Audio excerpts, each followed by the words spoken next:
am here with Gumbo, not Dumbo, Gumbo, and he hails from the land of IKEA, and he is joining me today because sometimes in life you just need to hug a stuffed animal, and there's nothing wrong with that.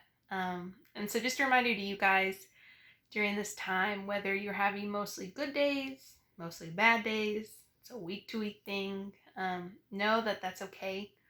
That you're not alone, that we love you guys, we are praying for you, that we miss you, and that we are here to help and serve you any way we can. So definitely let us know. I'm also here today to let you know that we have started a new Sunday sermon series called Counterfeit Gods.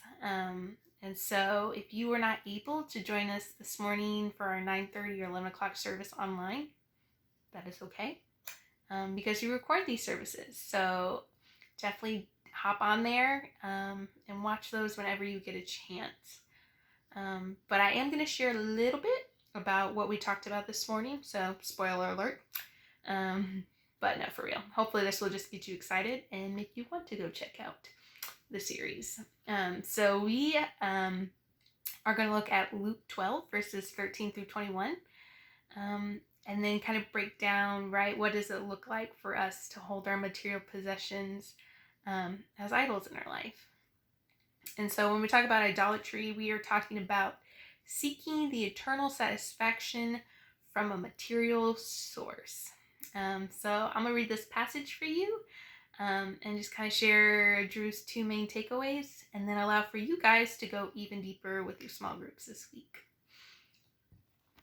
All right, so Luke 12, 13 through 21 says, "Someone in the crowd said to him," as in Jesus, "Teacher, tell my brother to divide the inheritance with me." But he said to him, "Man, who made me a judge or arbitrator over you?" And he said to them, "Take care and be on your guard against all covetousness. For one's life does not consist in the abundance of his possessions." And he told them a parable, saying, "The land of a rich man produced plentifully. And he thought to himself, 'What shall I do? For I have nowhere to store my crops.' And he said, 'I will do this. I will tear down my barn and build larger ones, and there I will store all my grain and my goods. And I will say to my soul, Soul, you have ample goods laid up for your many years. Relax, eat, drink, be merry.' But God said to him, 'Fool, this night your soul is required of you, and the things you have prepared, whose will they be? So is the one who lays up treasure for himself and is not rich towards God.'" And so there's a lot in this passage, right? Which is why I encourage you to go and watch Drew's sermon, because I cannot unpack it all here. But right, the main takeaway being that the things we own, the wealth we build, the possessions we have are of no eternal value. Our eternal value, right, is in our relationship with Christ and in his love for us. And so Drew's first takeaway was that if God alone is not enough, nothing else will be. And so often the things we receive from God, like peace and joy and hope and security and safety, right, they're all right there available in God, and yet we turn to other things such as our homes or our cars or our clothes and our shoes, or our bank accounts, whatever that looks like. It's different for all of us. But we turn to those, and God's like, "I have all that you need." And so his love and his power is sufficient for us to meet every single one of our needs.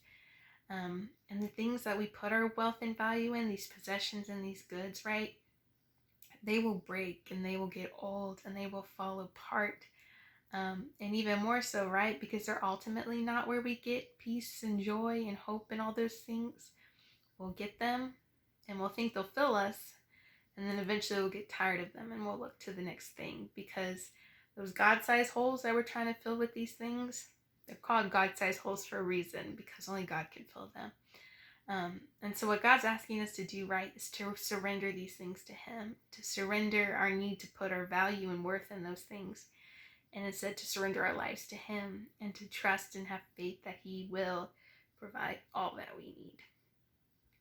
And Drew's second point was that the remedy for material anxiety is generosity. And so what we need to do, right, is to take the focus off ourselves and put it onto others and how we can serve and meet the needs of others. And you'll be amazed at how you see God is not only meeting your needs, but the needs of everyone else around you, because he's that kind of God. He's a father who loves his children and has their best interests in mind and will always, always, always be there for them. And so the big two takeaways, right, is that to surrender our need to put our worth and value in the material things, and instead to put that into our relationship with Christ. And then two, to serve, to meet the needs of those around us. And that can be as simple as going next door to your neighbor, knocking on their door and asking if they need groceries or a roll of toilet paper. Whatever that looks like, right? We're living in some really hard times, and people out there just really need hope, and they need us to be a light. And we have that opportunity to do that, to be Christ's hands and feet, and to just be a part of God's mission here on earth. So know that none of this, everything that's going on, none of it comes to surprise to God. He is still moving. He is still working. And even stuck in our homes, and even with things different, he still has a plan and purpose for all of our lives. So I just want to encourage you in that. But yeah, that's just a little tidbit about what Drew talked about.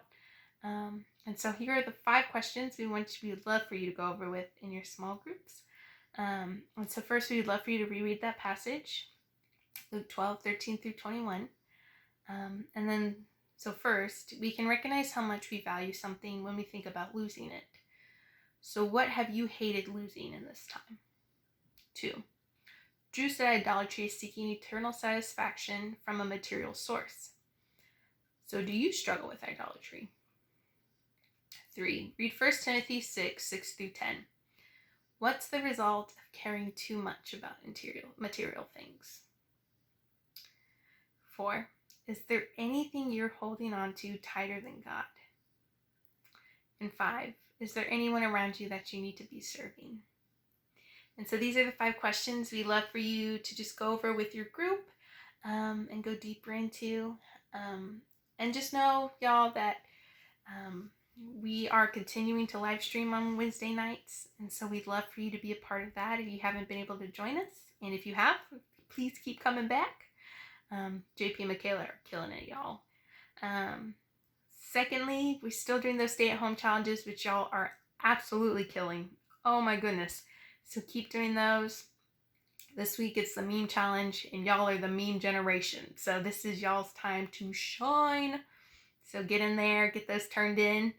And then thirdly, we're starting a new reading plan. So we've done Motion X for the last couple of weeks, and now we're going to start a new one called Influence. So we'd love for you guys to join us for that. The Bible app is super easy to download onto any electronic device you have. It's free, and so we'd love for you to be a part of that.